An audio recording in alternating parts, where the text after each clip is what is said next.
Today we're going to answer the question, should you buy a specialty dining package on your next cruise?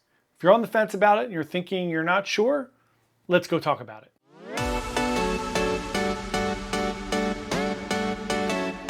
Hey everyone, John here from Byte Size Cruises. Welcome back to the channel. Today we talk about food.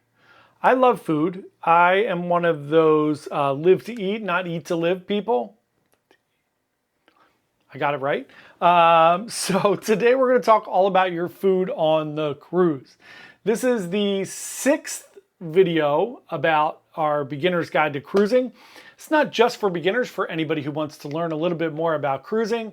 And today we're going to talk about what's included as far as food in your cruise, and then if I think it's worth it to choose a dining package, or maybe why it would be worth it to choose a dining package. So first, let's get into what's included with your cruise.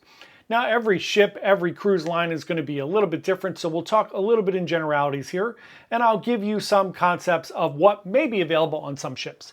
So generally speaking, every ship that you go on is going to at least have some type of a buffet or self-service area where you can grab food that is open for breakfast, lunch, and dinner, as well as a dining room or several dining rooms where you can go and eat breakfast and dinner at a minimum, and then usually lunch on sea days. So let's talk about the buffet first. If you've never been on a cruise or you've been on a lot, it doesn't really matter. Buffets are a little bit interesting, right? So there's a ton of variety at your buffet. You will have plenty of things to choose from for breakfast, lunch, and dinner. Some people love the buffet. Some people hate the buffet. I love the variety of food in the buffet. I tend to lean away from the people at the buffet because generally people touch things. I don't like it when people touch my food. And I don't like sometimes people's behavior in the buffet. It brings out the worst of people. It brings out that competitive, like, gotta rush up, gotta shove everybody out of the way, gotta take all the crab legs or all the pick and peel shrimp. On lobster night, God forbid you get in line for a lobster.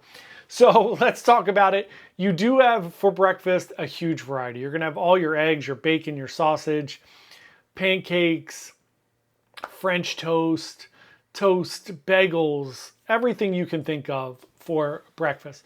For lunch, lots of variety from sandwiches, charcuterie boards, pizza, hot dogs, hamburgers, all the things you would think. And then there's some specialties every day. Same for dinner, right? You might have a prime rib night, you might have an Indian night, an Asian night. There might be soups, different soups, prime rib, different things, right? So there's a huge variety of food there. Generally speaking, something for everyone.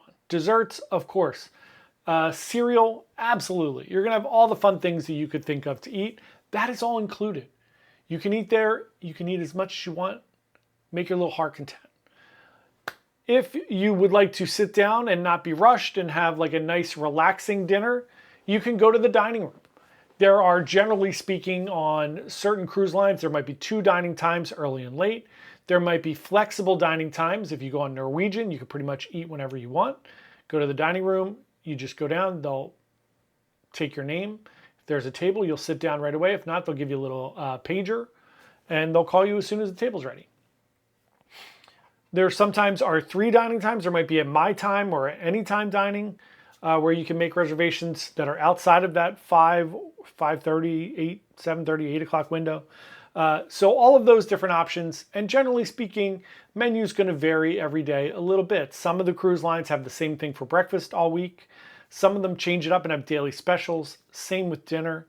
You might have some specials, some different things going on. Again, they might do theme nights, lobster night, a bunch of different things, right? So those are generally available on all your cruise ships, on all your cruise lines. Now, if you get into some specifics, if you go on Royal Caribbean, they're gonna have a promenade cafe where there's grab and go stuff. If you go on an Oasis or an Icon class ship, you're gonna have the park cafe where you have bagels for breakfast and you have oatmeal and different things that you could just grab and go, soups, sandwiches, a bunch of things. The Quantum class ships have Cafe 270, where there's grab and go food. Oasis class has the doghouse. So does the Quantum class, where you can grab hot dogs or sausages. Some of the Norwegian ships have Indulge Food Hall, which is a food truck concept. Those are included. Some of them have the Local or Oceans, which is a 24/7 kind of diner, English pub concept. So you have all these different options that you can go to on some of the cruise lines. Some of them, like MSC Meraviglia, for instance, dining rooms, buffet, end of story, right? Some of the newer ships for MSC, like World America, again, lots of options, little pizza and burger place, different places where you can grab different things. And of course, you can find soft serve ice cream all around the ship. So now let's talk about specialty dining. What is it exactly? So specialty dining is just upscale restaurants on your cruise ship. So instead of going and sitting at the buffet with all those people, instead of going to a dining room, you go to a small, intimate restaurant that specializes in something. For instance, on NCL, you might go to Le Bistro, which is a French restaurant. Cagney's, a steakhouse. On Carnival, you might go to Rudy's Sea Grill, which is a seafood restaurant. You might go to Cucina del Capitano, which is an Italian restaurant. So there are all different types of these upscale dining. I think in the past 10 years, specialty dining has come a long, long way. A lot of cruise lines now have Michelin star chefs and really, really good specialty dining. Now, there's a cost for it.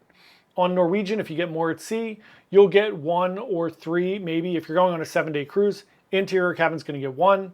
Balcony cabins are going to get 3 specialty dinings with your more at sea. So you can make reservations and go to those restaurants at no additional cost. If you would like to go to more, there's generally a cover charge. It's going to be $40, $50, or $60 per person. Same thing on Royal Caribbean. You can get an ultimate unlimited dining package where you can go to any restaurant you want every day if you want. You can go to breakfast, you can go to lunch or dinner at some of the restaurants. So if you wanted to go to Hook Seafood for lunch and then go to the Mason Jar for dinner, or Playmakers for dinner, or Chops for dinner, or 150 Central Park, doesn't matter, you can go all of them. Or you could do the a la carte, which, you know, they're going to be in the same price range, $40 to $60 per person for most of those meals. Same with MSC, they have Butcher's Cut, Hola Tacos, which is actually a steal at like $25 or $20 per person. Ocean Key, which is a seafood restaurant, all of those. I really love food. So when I go on a cruise, I like a little bit of upscale dining. You don't have to do it every night. Maybe if you're going on a special, maybe it's your anniversary or your birthday, maybe you do something on that day, something special like 150 Central Park, or Chops if you really like steak.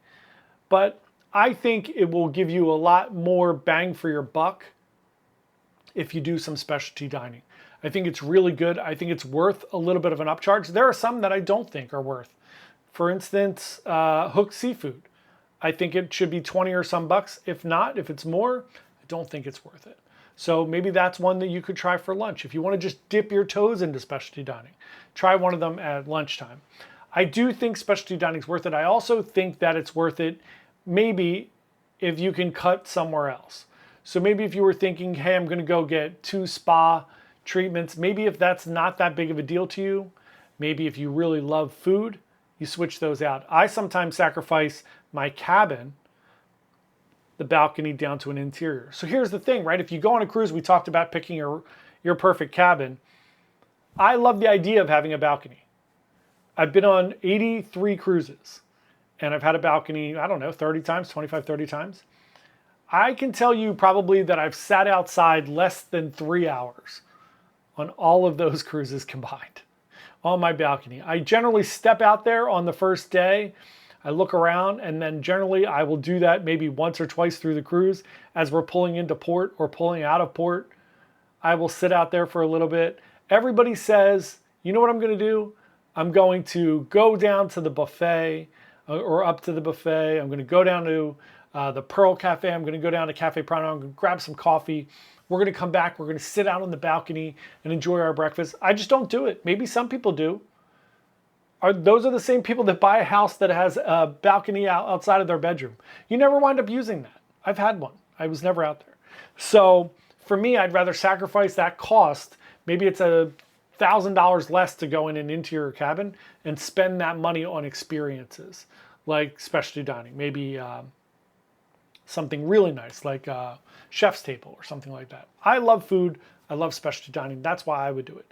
You have to look at these and decide if it's something that you really care about. Look, if you have kids, you just want to go to the buffet or the dining room, totally get it. I appreciate you not bringing your kids to specialty dining if they don't like fancy food and they're just going to sit there and be loud anyway. Don't bring them. I'm just kidding. You can bring your children. Let them eat whatever they want. But if you do enjoy a special meal or a night out, it might be the thing that really keeps you cruising or makes that experience really nice for you. So look, the food in the dining room at the buffet is very good, but it might be pretty average compared to specialty dining.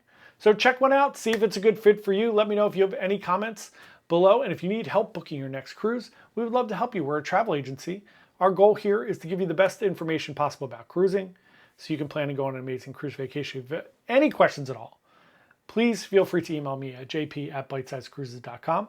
I would love to help you. Thanks so much. Happy cruising, and we'll talk to you soon. Bye.